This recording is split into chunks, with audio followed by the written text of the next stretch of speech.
नागपुरातल्या दंगेखोरांना मुख्यमंत्री फडणवीसांनी इशारा दिलाय। पोलिसांवर हल्ला करणाऱ्यांना कबरीतूनही बाहेर काढू असा इशारा फडणवीसांनी दिला। हिंसा भडकण्यामागे आयात जाळली गेल्याच्या अफवेवर देखील त्यांनी आपलं स्पष्टीकरण दिलं। औरंगजेबाची कबर जाळली गेली आणि त्याच्यावर कुठली आयात लिहिलेली नव्हती, कुठलीच नाही।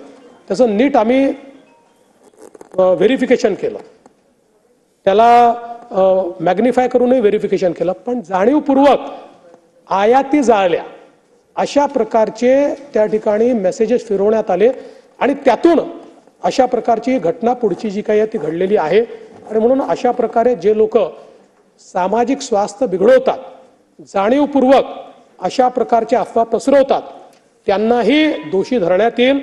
नागपूरच्या प्रकरणामध्ये ज्यांनी पोलिसांवर हल्ला केलेला आहे त्यांना कबरीतने खोदून काढू, सोडणार नाही। बाकी सगळ्या गोष्टी क्षम्य आहेत, पण पोलिसांवर हल्ला हा क्षम्य नाही। त्यामुळे त्यांच्यावर जी स्ट्रिक्टेस्ट कारवाई आहे ती कारवाई करून विविक्षित वेळेमध्ये त्यांच्यावर ही सगळी कारवाई केली जाईल।